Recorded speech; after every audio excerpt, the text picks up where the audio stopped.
காலையில் இந்த நிகழ்வு பிரேக் ஆன பிறகு உங்கள்கிட்ட தொலைபேசி வழியாக பேட்டி எடுக்கிறாங்க. முதல் செய்தியாளராக, மூத்த செய்தியாளராக நீங்கள் தான் ஒப்பீனியன் சொன்னீங்க.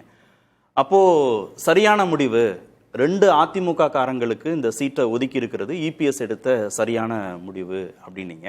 ஆனால் கிரெடிபிலிட்டியை இழந்துட்டாரு திரு இபிஎஸ். கூட்டணி கட்சிகளுடைய நம்பகத்தன்மையை இழந்துட்டாரு. ஒரு மெகா கூட்டணியை கட்டமைக்கணும் அப்படின்றதுல ஒரு தேக்க நிலையை அதிமுக அடைஞ்சிருக்குன்னு திரு பிரியன் சார் சொல்றாரு. இருவேறு கருத்துக்களுமே சரியானது அப்படின்னு தான் பார்க்குறேன். அதாவது அனைத்து இந்திய அண்ணா திராவிட முன்னேற்ற கழகத்திற்கு மக்களவையில் பிரதிநிதித்துவமே இல்லை. மாநிலங்களவையில் 3 எம்பிக்கள் தான் இருக்காங்க. அந்த மாநிலங்களவையில் அங்கீகாரம் பெற வேண்டும் என்றால் ஒரு அரசியல் கட்சிக்கு 5 இடங்களுக்கு மேலே வேணும். அப்போ இப்போ 2 இடங்கள் கொடுத்துட்டாங்க. இப்போ ராஜ்யசபாவில் அண்ணா திராவிட முன்னேற்ற கழகத்திற்கு ஒரு அங்கீகாரம் கிடைத்திருக்கிறது. விவாதங்களில் பங்கேற்கிற பொழுது அவங்களுக்கு முன்னுரிமை கிடைக்கும்.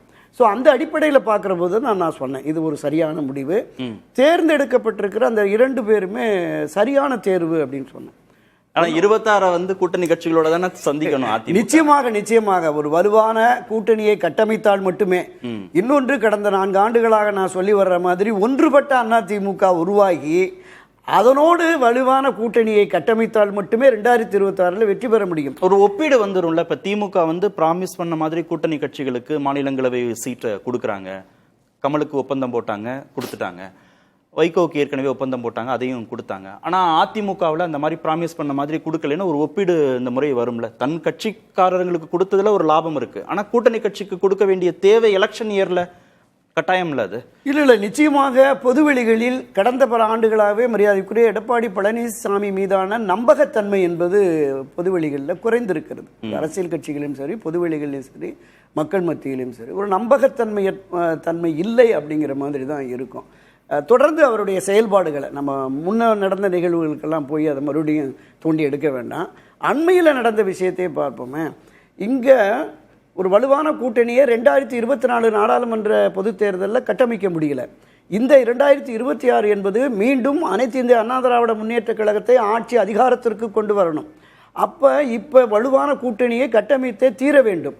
ஸோ அதற்காக தான் இவர் பல விஷயங்கள் ஊடகமாகவும் ரகசியமாகவும் பேசியிருக்காங்கன்னு நமக்கு பொதுவெளிகளில் தகவல் வந்தது. மரியாதைக்குரிய தமிழக வெற்றி கழக தலைவர் விஜய், சீமான், பாமக, விசிக போன்ற கட்சிகள் எல்லாம் பேசினாங்க. இது ஒரு வலுவான கூட்டணியா, என்டிஏ இல்லாத ஒரு வலுவான கூட்டணி. இங்க பாமக மற்றதெல்லாம் என்டிஏவில் இருக்கிறவங்களையும் கொண்டு வந்துடலாம் அப்படி ஒரு மெகா கூட்டணி கட்டமைக்கிற பொழுது இந்த வாக்கு சதவீதமும் ஆட்சி அதிகாரத்தை மாற்ற வேண்டும் என்று விரும்புகிற பொதுமக்களுடைய வாக்குகளும் நமக்கு வருகிற பொழுது இது வெற்றி சாத்தியம் அப்படிங்கிற மாதிரியான விஷயங்கள் நடந்துகிட்டு இருக்கிற போது தான் தூக்கிட்டு போயிட்டாங்க டெல்லிக்கு.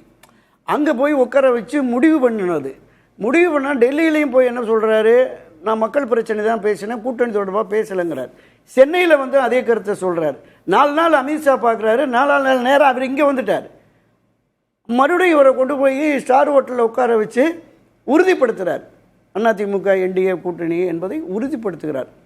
அப்படிப்பட்ட சூழலில் இன்றும் பாரதிய ஜனதா கட்சி ஒரு முழுமையான நம்பிக்கை இவரிடம் பெறவில்லை, நம்பகத்தன்மை இல்லை அப்படிங்கிற மாதிரியான பார்வை இருக்குது. நான் அறிந்த வகையில் ஒரு கூட்டு போராட்ட குழுவை உருவாக்கி இந்த 10-12 மாதங்களும் திராவிட முன்னேற்ற கழகத்திற்கு எதிராக எப்படி கடந்த காலங்களில் அதிமுக ஆட்சிக்கு எதிராக திராவிட முன்னேற்ற கழகமும் அதோடு அணி சேர்ந்திருக்கிற அரசியல் கட்சிகளும் இதை தாண்டி போராட்ட களத்திற்கு வந்த அரசு அமைப்புகள், அரசு சாராத அமைப்புகளுக்கு எப்படி திமுக பின்னணியில் இருந்து செயல்பட்டதோ அது போன்ற ஒரு போராட்டத்தை, ஆர்ப்பாட்டம், போராட்டம், மறியல் என்று முன்னெடுக்க வேண்டும்.